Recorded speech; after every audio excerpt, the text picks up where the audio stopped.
Okay, so for the last part of the Sustainable Communities and Economy lecture, I want to talk a little bit about the local and sustainable communities, because we often talk about this and we focused on economic theory, and I want to translate some of these big ideas that we've been talking about into kind of how people are, what they might mean in terms of local economic development and how people are trying to use them. So, and to address that last learning outcome. Did I just do this? No? Okay. So local economic development should allow us to reduce the requirement for high percentage returns. And I realized I didn't really talk about the relationship between interest rates, which are basically a market way of valuing the future, and economic return, which is a signal of economic growth. Those two numbers are related, and they particularly relate to how the global economy values time. And let me just say that, for example, for an 8% interest rate, an 8% interest rate, what it means in terms of sustainability is that the future is not worth anything about 10 or 15 years out. A lower interest rate means that we value the future a little higher than that, a little more highly than that. Practically, that's how it's most easily translated into finance. And a credit card interest rate means that we value having the thing now much more than we value having the thing next year. 25% interest rate means we value now over 3 years from now. Completely, 100%. But anyway, so since that's more of a market valuation of the future, and it is take a long time to kind of explain how interest rates relate to discount rates and all that kind of thing. Just say at this point, local economic development offers the opportunity to reduce the requirement for high percentage returns, which is very, very pressing into how people operate their resource extraction practices and those kinds of things where they're paying interest rate or seeing a demand for a particular return. Local systems offer us an opportunity to knit things together to make more complex solutions and meet more needs with fewer resources. And we can possibly meet some of those priority human needs, like adapting to climate change, making our systems more resilient, and reducing our risks overall. And then that last bit that I've been saying is a learning outcome from this week that I want you to be able to do by the end of this segment is be able to give an example of how risk costs and transaction costs might differ in terms of how people deal with them in a local context compared to a global economic system. And again, I'm mostly going to be talking about the local systems. So hopefully my last explanation of risk costs and transaction costs is going to help you to relate how those things are dealt with in more globalized economic systems. So the readings, particularly for this section, are that part of Roseland that's about practices in community and local economic development. And then there's a reading from Bill McKibben on Blackboard. This is before he founded 350.org. He wrote a book about local economies. So what are we talking about? Sustainable economic development? Well, back to what would the system criteria be? Well, we know it's about provisioning. A sustainable economy would be organized so as to help, I should have put provision, a livable and socially equitable world. So the criteria for that is that a sustainable economy would serve human purpose in balance, serve human provisioning purpose in balance with social and environmental purposes, would build rather than deplete the community capitals, harkening back to our discussion of community capitals in week 2. And it would give good information, thinking about our systems thinking, it would give good information to producer and consumer about costs and risks. And a lot of times, we use local as a kind of a shorthand for some of these more complex economic ideas. There's a tradition in sort of 70s literature up to today called human scale development. Schumacher wrote Small is Beautiful.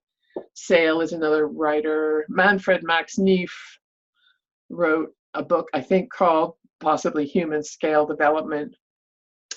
David Corton writes about what it means for us to sort of back off our industrial scale of development and build something that we can relate to in terms of our own human purposes. Sometimes local can mean in relation to the bioregion. So what is the place of the way you live in your landscape? And so there's a book called Genius Loci, the spirit of the place. It's a Roman concept. Oh boy, the author of that book has slipped from my mind right now. But the idea being that humans have developed different cultures that relate to the landscapes in which we live. We build different things and we have different sets of values. And so that's another sort of long tradition of sort of thought in geography and architecture.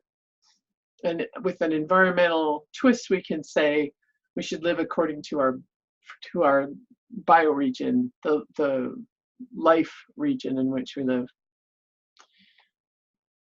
The local, I don't want to get too cutesy here, but the local is really where we have our best opportunity to build social and political capacity. I mean, we can, through networks, build social and political capacity that is regional, national. We can work together at those larger scales. There's a whole, I studied quite a bit of how to organize networks. I used to coordinate a network. But I think it's easiest for us to build social and political capacity at a sort of a local scale. We could think of a way to decentralize capital. We've been thinking about how to centralize capital as a society, or I shouldn't say that, but some of the smartest people in our society, they get those really expensive suits, and what they do every day is learn how to centralize capital. But we could decentralize that capital, develop some more resiliency in our systems. And in terms of that market information thing that spent the first part of this lecture on, we could think about, if our production costs were largely internal to the community of where the things were consumed, we would have better information about the cost of those productions. We would know about any kind of pollution. We would know about any of those things which at a larger scale would be unknown to the market. This isn't going to be realistic maybe for everything, because there is such a thing as economies of scale. But we can internalize those costs more just by proximity, by social network, and by community membership and accountability. So that's all in contrast to what is classically sort of practiced in regional economic development. And, I think if you were to go look at, for example, the City of Prince George economic development materials, you'd be able to see that for the most part, they're using a business, they're trying to attract new complementary businesses that will help to strengthen the key sectors of the Prince George economy where there's already a competitive advantage. So they're thinking right now that office of the City of Prince George is pretty much following this model of economic development. So that's where you're focusing really on measuring your economic health based on your productivity, the regional, the sort of regional income measurements. So what you want is, since you're really only paying attention to the money part of the economy in the economic base theory, you want industries that export products and bring in revenue to the economy. And that way you can say that you have X number of jobs in this sector, and when you develop a regional competitive advantage, you'll be able to draw more businesses to build that sector. So when you have that kind of economic base in industries that export, it's even called the base, then you can sort of diversify the economy a little bit, but basically all those local market serving jobs, which used to include schools and health and grocery stores and hairdressers. I say used to include because health is now kind of a market sector of its own, considered to be. But anyway, all those local market serving things are then a function of the base. That is, if you grow your forest services sector, forest services technology sector, then you'll also have more hairdressers, because you'll have however many, maybe hairdressers isn't the right word, but you'll have more grocery stores. So in this model, the export is fundamental because it brings cash income to the region. And depending on how much of that income that is brought in, how much of it stays locally, you'll have a local multiplier effect. Housing starts, units rented. It supports all your other economic activities in this theory. So in that, all individual household or firm activities that only meet local needs are just a function of the industries that produce exports. So this is reiterating that. So really in that theory, you want to focus your economic development activity on increasing your exports. So this is a theory that fits with how regions participate in the global economy. And so it's based on the idea that you should participate at your highest level of competitive advantage. So for example, given my set of strengths, I should be a university professor and not a model.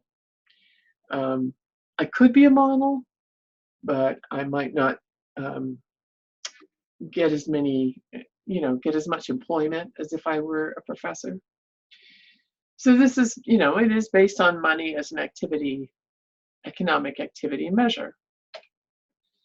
So what's some of the local and community economic development thinking? I think it's a fundamental challenge in some ways to that classic regional economic theory. And I think it's a little bit of a systems challenge with some mixed results, which I'll talk to in my example. So the classic view says develop your exports, develop your regional specialty, trade on your competitive advantage. It's not just that it's money oriented, it's that it's think about ecology for a second, and think about generalist species. What's a nice generalist species? Dandelions is a generalist plant. Ravens and crows are fairly generalist. They can eat pretty much anything. And then you have specialist species. So in the, a generalist species is, and I know the moose haven't been doing that well up there, but a deer is the most generalist of the larger of the ungulates. And something like a mountain goat is it's the most specialized. So a mountain goat is the best at the thing that it does, standing on the side of a cliff eating grass. But a deer can do a lot of things. It can eat lawn grass, it can eat petunias, it can eat things in the bush. And so if something comes along, a whole mountain goat herd can be wiped out, whereas the deer will, maybe move. Some of them will die, and some of them will move to a different place. So in that sense, those two strategies, which are kind of ecological strategies, should you develop and hone your competitive advantage, or should you develop your generalist skills? The neoclassical says you should develop your competitive advantage, and your risk-averse resilience theory says you should make sure that you have generalist skills, because you can survive more changes and setbacks. So as our economy changes, we want to be aware that there are new demands for flexibility, right? So that's about the competitive advantage piece of this. The other piece is, just is this regional economic development meeting our human needs? So what would a needs meeting sustainable economic development be? Well, sorry, I was thinking about that. I'd go over that again, but I think it's too soon. Well, there's a number of examples, and I'm just going to go through some of them in the McKibben article. Some of them are, not all that, they're not world-changing at this point, but they may be world-changing. So one thing that we don't normally think of as an economic development strategy is actually addressing, so it's just sort of addressing what's called leakage. So this is defined in the Roseland book, but basically it means, sometimes when you have a lot of money coming in to a town, maybe somebody goes out, and buys like a huge big pickup truck. So you need to generate a lot of money to enable somebody to buy a big pickup truck. And that money just goes zooming right back out of town, doesn't stay in town. So even though you've in a sense generated some economic activity and likely incurred some costs from generating that economic activity, the money's just gone. And, you might pay one truck salesman and part of a car lot, but the money doesn't stay in town at all. So leakage is the loss of those money and resources from a locality to the outside. So the more specialized you are, the more that money, you're bringing in money and it's just, flinging right out again. So one of the simplest ways to reduce leakage is just to spend some money on reducing costs. So one of the examples in the McKibben reading, which is, mostly US-based examples, just investing in energy conservation so that you have more of your otherwise, more of your income available to do other things locally than spend on energy costs, which, depending on whether I guess you guys are in BC Hydro, but our energy company here is Fortis, which is American owned. So that money goes, any profit from that goes away. So we could, in investing in energy conservation, we're slowing the money from going away. So British studies showed that, relatively simple things like,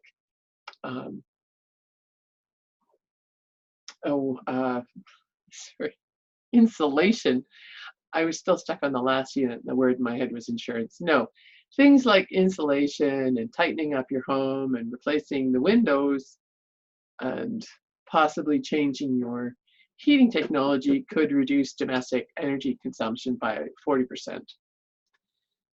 So in cities, the energy retrofits of public housing has shown a 5-year payback, for example. So just some of those things can reduce at least some immediate leakage from your local economy. So thinking of this in economic words, it reduces some of your internalized costs in terms of your energy bill and is a very fast return on capital investment. It also reduces the externalized costs that are associated with that energy waste. Less so national security when you're dealing with hydro, but if you were to heat with a fossil fuel, then that would be definitely reducing your externalities. There may be a multiplier effect locally as households and municipalities reduce energy bills, so that you could spend more money that locally. You can get more frequent haircuts. So in terms of, there's some risk cost in there that you could address. There's not so much transaction cost with just energy conservation, except there's going to be some in getting your home improvements done. There's local energy ventures is another sort of a popular community economic development strategy that addresses quite a few touch points of sustainability. Of course, it's more relevant in communities that aren't on hydroelectric. But it's not that hydroelectric is without externalities, it's just that we have such a huge installed base at this point of hydro that it's difficult for us to compete on price. And on our grid right now, our legal framework of the grid is very controlled to protect BC Hydro. So the prospects in BC for things like wind, biomass, and solar are not as big as they are in other jurisdictions in general. There's also geothermal, though, in BC. I should have put that on the list. So there's a social equity in the scale of investment, though, required for that kind of production, that kind of scale of production. If you do a community solar farm, you can usually, organize it so that you can invest. You can organize the investment so that people can participate. They can share in a part of that venture. You can reduce your community risk cost and possibly address your resilience by diversifying your energy supply. Again, I'm not sure how applicable that is in the print storage context, but this is, in the larger example. If you manage to do this as a community venture rather than just as a few people putting solar panels on their roof, then you can for sure increase your social capital and your community capital. And increase intergenerational equity for more renewable source energy. Of course, that is, again, see, local energy production facilities for local sustainable development are fairly common outside of BC, less common in BC, which I was talking about. For example, I was just going to give the example of the Sun Mine in Kimberley, and I was reading up on how it did in its first few years. And the city of Kimberley ended up deciding, they couldn't get the capital together to expand it, to make it more efficient, and it was it was connected to the grid, and with that, and then we had those wildfire smoke summers, and so its production was not as high, and its revenues weren't as high. So basically, they decided to sell it, and it was eventually sold to Teck, which is, it was on the old Sullivan mine on Teck's land, so that made some sense. And based on its generation, it was sold for 1.7 million, when it actually cost about 5 million to build. So that's not a huge economic success story. On the other hand, looks like there's something developing on Vancouver Island, Cowichan Energy Alternatives. And as long as they're able to overcome the limitations of grid attachment, they could do well. They've got some low-cost solar alternatives. In BC, we've also been exploring, especially after the mountain beetle epidemic and the pine beetle, we've been exploring various other alternative ways to deal with wood waste. And the village, so there's actually, because those are, again, such expensive capital investments to develop the technology in rural areas, but you can, in some cases, it's economically efficient to put in some like direct heat sources that are able to reuse some wood waste or use some biomass. The village of Telkwa retrofitted a municipal building and installed a biomass heating system. And, to extent they were, they were able to base part of that on that investment on a grant rather than an actual private investment situation. But when you are able to achieve something like that as a village, that it's meaning increasingly more to me as I try to do these kind of projects, that really what it really means in community capacity. I had the privilege of going to Buffalo last fall to participate in a discussion of what's next for Buffalo, it was called. It was about, where's Buffalo going to be 50 or 100 years down the road? And I got put in the group with the radical young people, which I enjoyed very much. And I met 2 or 3 just like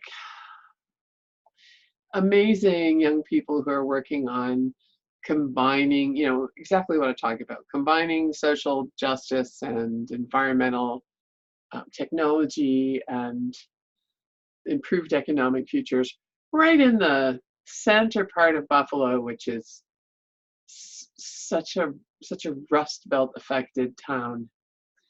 I have a friend who lives there, and he loves that town, but it really does have some great opportunities, as they say.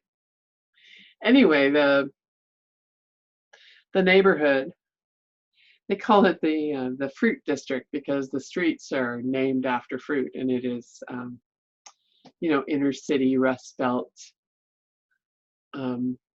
African American community.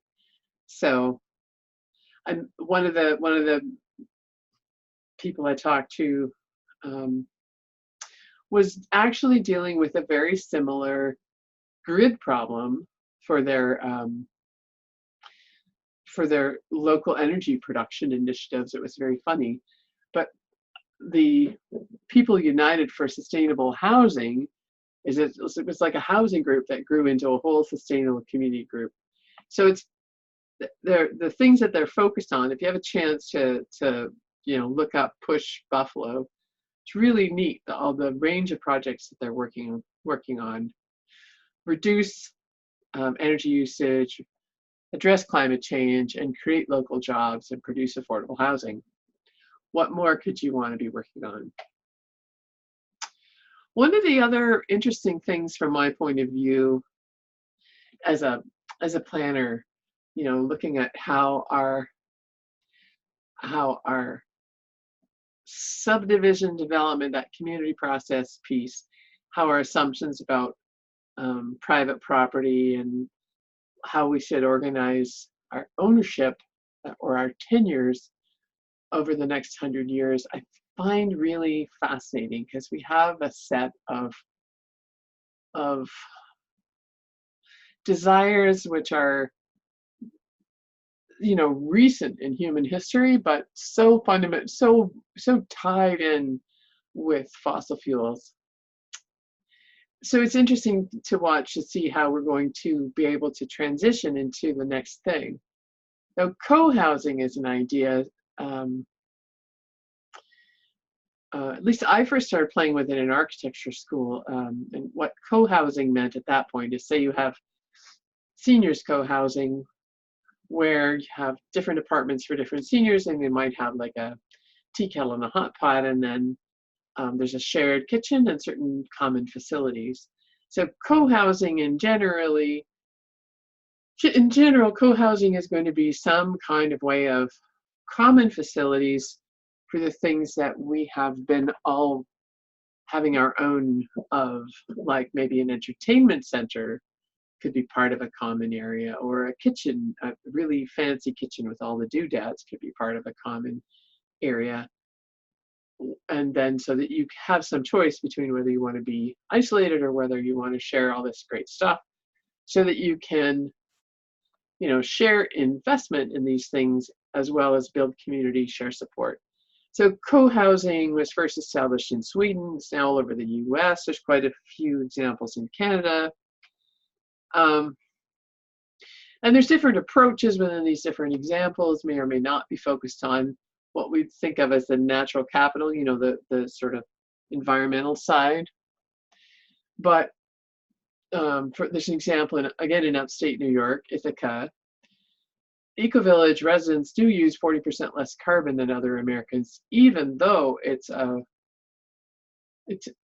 community that is then connected by transportation, by a fossil fuel-based transportation network to employment centers.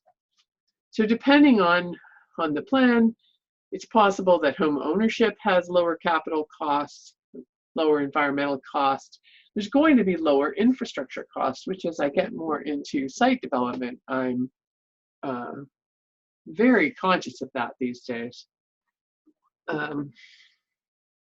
In terms of like the economy of daily living and how you take care of your children and your seniors, the human capital piece of co-housing is very interesting to me. The social capital part, I'm just going to report that I have mixed feelings about that. It's not always easy to get along with other people who aren't your siblings that we all get along with perfectly. There is a way, so it is also an approach to lowering the cost of risk, because you have lower financial exposure and you have a lower risk of one of the main diseases of aging, which is isolation. There's and in relation to that social capital thing, there is likely to be a higher transaction cost both in like real estate terms. Like if you're living in a co-housing thing and you decide you need to sell to move, there's going to be a higher investment in the process of finding the new buyer for your place in the co-housing. But from that feminist economics point of view, I think it would reduce a household workload. And I like to call that women's work, even though I don't believe it should be done by women. So one of the other things we can look to in our resource-based communities, a little bit closer to home than Ithaca, we have something called community forests. And so the idea of community forests is that, I think the idea is that the community will have more to say about some of the externalities that sometimes forest practices have the effect of producing externalities on local communities, like reduced water quality and reduced recreation opportunities. So community forests are a way to tie the forest management plan to those community values, as well as jobs and forest products, ideally. So there's these things called community forest tenures that were established. I have to say most of them were established in what was called the war in the woods, not the war on the woods, the war in the woods. A lot of conflict over different use interests, especially near communities. And so in various places like Harriet Proctor and the Kootenays, a lot of community forest tenures were established in really high conflict areas where the government didn't really want to be trying to make the rulings between neighbors. Almost, as in practice, almost all of the community forests that were established, which is actually, I think, something like, is it up to 10% of licensees now are held in community forests? Most of them are focused on what's log production.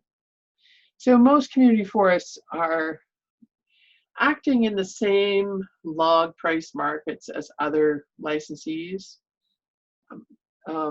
Their alternatives to that would be to try to develop their own end markets, which is actually a very difficult thing to do.